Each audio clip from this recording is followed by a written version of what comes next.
All right, in our last video, we talked about spiritual growth and we answered two questions, which are, what do we believe about spiritual growth and how do we talk about spiritual growth? In this video, I want to talk about what's our strategy to help people grow spiritually and who is responsible for spiritual growth. Our strategy to help people grow spiritually is this. We want people to do two things: take a step and fully engage. There are lots of steps that they can take, and we want them to do that for their benefit, not for ours, for their growth. We want them to be able to take steps like getting baptized or joining a group, reading their Bible, serving, because what happens, as we've seen, when they take a step, their faith takes off.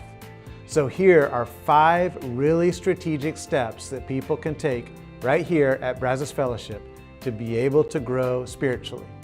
Number 1, attend weekend services. Number 2, connect in a group. Number 3, serve on a team. 4, prioritize percentage giving. And number 5, invest and invite. Here's what those 5 steps look like. Number 1, attend weekend services. Make it a priority to consistently attend the weekend services in person or online. Gathering with believers to worship and hear God's word will help you and encourage you in your faith. As we worship together through music, we have the opportunity to express our love to God and to open up our hearts to God. And every one of Pastor Will's messages is designed to teach principles from Scripture and give you practical steps to apply God's wisdom in your daily life. Second, connect in a group. Make sure that you are prioritizing relationships, that you are being known, that you are growing together with a group of people. And if you don't have a community of people challenging you to grow, we want to help you find it and be a part of it. Third, serve on a team. Find a ministry team to be able to serve with. And a couple of things are going to happen. Not only will you be better connected to that group of people, but something's going to happen inside of you. There's going to be a new hunger that's going to come alive inside of you as you get off the sideline and onto the field. As you begin to make a difference in the lives of others, your faith is going to grow. As you begin to see a group of middle school students connect to each other, or preschoolers talk about Jesus for the first time, or you greet somebody at the door who hasn't been to church in years, and then you see them come back the next week, or maybe as you lead a small group, your faith is going to grow. Fourth, prioritize percentage giving. Now, when we choose to give, and specifically when we choose to give first, here's what happens. It's like a physical demonstration of a spiritual reality. It's physically demonstrating that we're not going first. It's physically demonstrating that we love other people. It's physically demonstrating that God comes first and His priorities come before our own consumption. And it's a way of saying, God, I trust you with everything.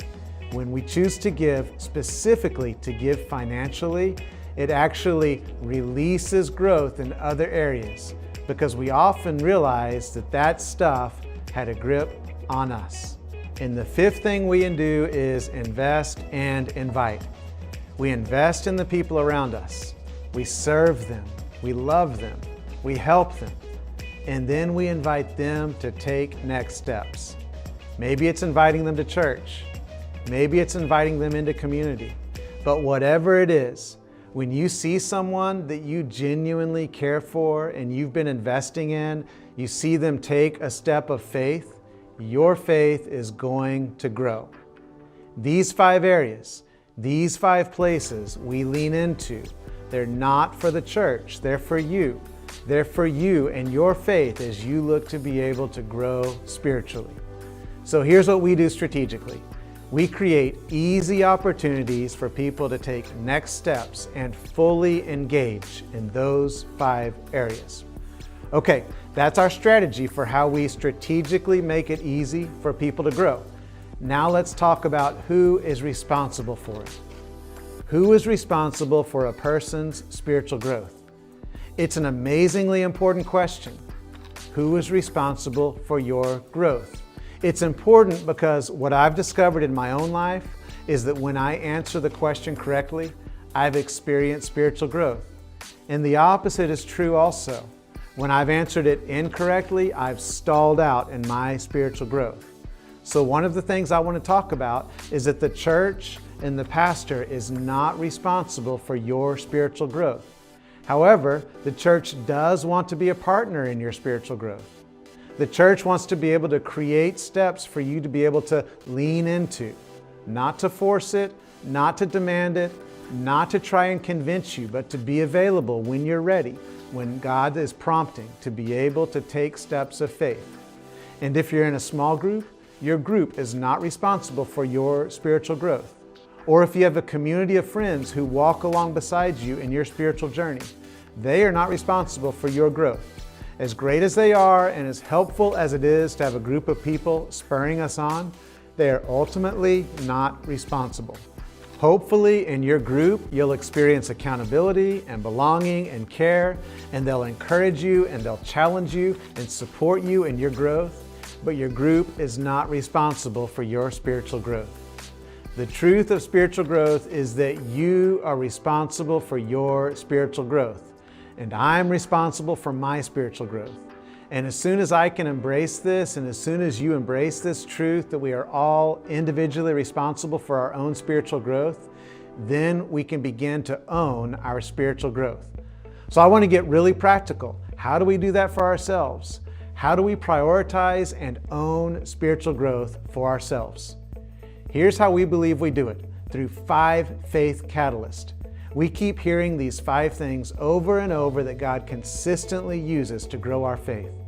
So let's talk about them. I'll list all 5 of them, and then we're going to go back and talk about them individually. Here they are. Number 1, practical teaching. 2, private disciplines. Number 3, providential relationships. Number 4, personal ministry. And number 5, pivotal circumstances. The first faith catalyst is practical teaching. That is teaching that helps us apply what we're learning about how to love God, how to be in community, and how to influence others. A great example of practical teaching is our weekend messages right here at Brazos Fellowship. Other examples are maybe a great book that points you to Jesus and a growing relationship with Him, or a podcast you listen to that helps you discover how your faith and your life work together. So you have to ask yourself, are you putting yourself in a position where you're owning your faith by participating in, by listening to, and by applying practical biblical teaching? The second faith catalyst is private disciplines. Now, there are a whole bunch of things that you can do privately to be able to connect with God relationally. There are things that we hear in people's stories. People talk about Bible study and prayer, about giving generously, about having a quiet time with God, or engaging in worship. Private disciplines are powerful and effective ways for us to connect with God. But please hear me, they are not a way that we try to chase God's approval. You already have God's approval. When you put your faith in Jesus, He has already called you His son or His daughter. But private disciplines are a great way for us to be able to own our faith, to own our spiritual growth, and to know God better and love Him more. And we've seen over and over that it's something God uses to grow our faith. The third faith catalyst is this: providential relationships. In almost every story that we hear people talk about other people. God uses other people in our lives to come along beside us, to cheer us on as we take steps, to support us and challenge us when we take steps that are maybe backwards or when we make mistakes, and to help us see Him and other people in new ways. I think about my friend Jacob. Over the past 25 years, God has used my friendship with Jacob over and over and over to grow my faith. And I would imagine God has providentially put people in your life specifically to help you grow spiritually. But we have a responsibility to own that. And we have a responsibility to put ourselves into relationships where others can help us grow. That's our role in owning our faith. The fourth faith catalyst is personal ministry. Personal ministry is simply this: meeting a need. And what happens as we love God more, as we're staying in step with His Spirit, He's going to nudge us towards a need. And you can't explain it, and you can't quit thinking about it. And maybe you feel inadequate to do anything about it, but you decide to just trust anyway, and you try. And God does something amazing through just what you try to offer. And you end up trusting God more. It's those moments where you decide and where I decide to step in and to meet a need. When you choose to volunteer with preschoolers or middle schoolers, when you choose to volunteer at a soup kitchen or lead a small group, wherever you're serving, if it's on a mission trip or if it's writing letters from your living room, when you step in to meet a need, God consistently uses those moments to grow our faith. But no one can do it for me. It's something that I have to own, and it's something that you have to own. And finally, the fifth faith catalyst is this: pivotal circumstances. God uses things that happen in our lives. And here's the interesting thing about owning this last one. There's usually nothing you can do to create a pivotal circumstance, but there is something that you can intentionally do as you respond to it. Here's what I've seen over and over in my own life and in the lives of people around me. It's those pivotal circumstances. Maybe someone close to us gets sick, or maybe you lose a job unexpectedly, or a relationship ends, or maybe it's just a really difficult season. No one would choose it, but it creates in us a challenge. And if we're never challenged, then we never change. And so the challenge of pivotal circumstances is it's a moment for us to grow. Most of the time, you can't choose these circumstances, but what you can choose and what you can own is the way you respond. So instead of praying that God would remove it, you can own your faith by praying that God would use whatever pivotal circumstance you're in the middle of to help you grow your faith, to help you learn to trust God more, to help you learn to love others more. No one can do that for you. It's your responsibility. All right, that's it. Those are the 5 faith catalysts, the 5 things that God predictably and consistently uses in our lives to help us grow. And because they're predictable, you can leverage them for your own growth. Owning your faith means intentionally making the decision to step into these things that God uses. It means stepping into an environment where God can use these things. As you and I look to own the process of spiritual growth, as we begin to take on our faith as my responsibility, I want you to think, what would be your next step? Is there one of these 5 things God is trying to use in your life right now? What can you do to lean into and take ownership of that? Okay, so as a church, our strategy to help people grow spiritually is to create opportunities for people to take a step and to fully engage. But ultimately, every individual is responsible for their own spiritual growth.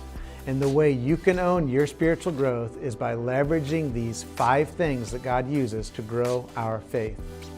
So next time you're going to get to meet Sean Parrish and hear part of his story and the things in his life that have shaped his spiritual growth.